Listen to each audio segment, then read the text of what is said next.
Hello everyone, मैं आप सभी का आपके अपने चैनल में स्वागत करती हूँ। आई होप कि आप सभी लोग अच्छे होंगे। आज के इस वीडियो में हम लोग बिहार बोर्ड के अंतर्गत जो 9th क्लास लोकतांत्रिक राजनीति का बुक है उसका अध्ययन करने वाले हैं। और हम लोग अध्ययन कर रहे हैं चैप्टर नंबर 1 का। और चैप्टर नंबर 1 के अंतर्गत हम लोग पढ़ रहे हैं लोकतंत्र का क्रमिक विकास कैसे हुआ उसके बारे में। तो हम लोगों ने चिली और पोलैंड देशों के बारे में पढ़ लिया है। उन दोनों देशों में लोकतंत्र का किस तरह से विकास हुआ उसके बारे में हम लोगों ने अध्ययन कर लिया है।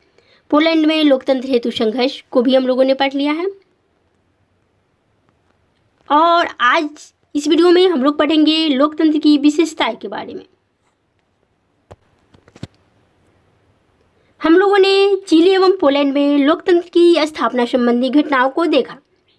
चिली में आइंदे की लोकतांत्रिक सरकार आम जनता के बीच लोकप्रिय थी क्योंकि सरकार ने आम लोगों की भलाई के लिए कई सुधारात्मक कार्यक्रम चलाया था। 11 सितंबर 1973 में तख्तापलट के बाद बनी सरकार अलोकतांत्रिक थी। तो जो चिली में 11 सितंबर 1973 में तख्तापलट के बाद बनी सरकार जो थी, सैनिक तख्तापलट के बाद बनी सरकार जो थी वह लोकतांत्रिक तरीके से बनाई गई थी, जिसका उद्देश्य अमीरों की हित साधना था। पुनः 1988 में जनमत संग्रह के बाद चिली में लोकतंत्र की पुनर्स्थापना हुई। तो चिली में 17 वर्षों के बाद जनमत संग्रह फिर से हुआ और फिर से लोकतांत्रिक सरकार बनी। 1980 के दशक की पोलैंड की साम्यवादी सरकार अलोकतांत्रिक थी और वहीं पे 1980 के दशक की पोलैंड की साम्यवादी सरकार थी वो भी अलोकतांत्रिक थी, जिसका नेतृत्व निरंकुश शासक जनरल जारूजेलेस्की कर रहा था। यह सरकार जनता में अलोकप्रिय थी, लेकिन 1990 में लेक वलेसा के नेतृत्व में बनी पोलैंड की सरकार पूर्व की सरकार की तुलना में इस अर्थ में भिन्न थी कि यह एक निर्वाचित सरकार थी। तो 1990 में लेक वलेसा के नेतृत्व में बनी पोलैंड की सरकार पूर्व की सरकार की तुलना में जो थी निर्वाचित थी, क्योंकि लोगों ने इसे चुना था लेक वलेसा को, और लेक वलेसा पोलैंड का निर्वाचित प्रथम राष्ट्रपति बना। अब हम लोग दो अलोकतांत्रिक सरकारों की तुलना करेंगे। चिली में पिनोशे शासन और पोलैंड की साम्यवादी शासन में निम्नलिखित क्या अंतर है उसको देखते हैं। चिली में सैनिक शासन था। तो चिली में अगस्ते पिनोशे जो था सैनिक शासन बल पे शासन कर रहा था, जबकि पोलैंड में एक पार्टी का शासन था। पोलैंड में साम्यवादी शासन था, जो एक ही राजनीतिक दल जो है शासन में भाग लेता है। पोलैंड की साम्यवादी सरकार यह दावा कर रही थी कि वह पोलैंड की मजदूर वर्ग की ओर से शासन चला रही है। चिली के शासक पिनोशे का ऐसा दावा नहीं था। जहां पोलैंड का शासन किसी विशेष मजदूर संगठन के अधिनायकवाद का उदाहरण था, वहां चिली का शासन सैनिक अधिनायकवाद का था।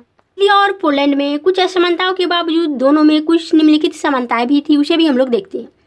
दोनों देशों में शासकों का चुनाव जनता अपनी इच्छा से नहीं कर सकती थी।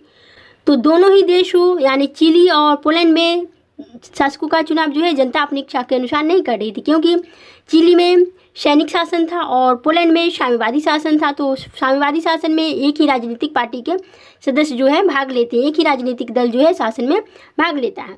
दोनों ही देशों में जनता को सरकार के समक्ष अपने विचार व्यक्त करने, संगठन बनाने, विरोध करने तथा राजनीतिक गतिविधियों में भाग लेने की वास्तविक स्वतंत्रता नहीं थी। अब हम लोग 3 लोकतांत्रिक सरकारों, चिली की आइंदे सरकार, पोलैंड की लेक वलेसा सरकार और चिली की मिशेल सरकार की समान विशेषताओं का विश्लेषण करेंगे। तीनों सरकारों का चुनाव देश की जनता द्वारा हुई थी।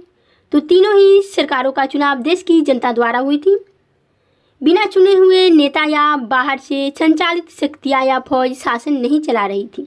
नागरिकों को विभिन्न प्रकार की बुनियादी राजनीतिक स्वतंत्रता हासिल थी।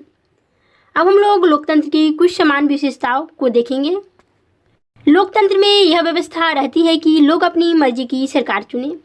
सिर्फ लोगों द्वारा चुने गए नेताओं को ही देश पर शासन करने का अधिकार होता है। लोकतंत्र में लोगों को अभिव्यक्ति की स्वतंत्रता होती है। लोकतांत्रिक देशों में लोगों को विरोध करने की आज़ादी होती है। लोगों को संगठन बनाने का भी अधिकार होता है लोकतांत्रिक देशों में। लोकतंत्र की बहाली, लोकतंत्र के सामने उठती चुनौतियों तथा लोकतंत्र की पुनर्स्थापना हेतु लोगों ने काफी संघर्ष किया। कई देशों में लोकतंत्र की बहाली के बाद सैनिक तख्तापलट हुआ और देश में सैनिक तानाशाही की स्थापना हुई। पुनः लंबे संघर्ष के बाद लोकतंत्र की पुनर्स्थापना भी हुई।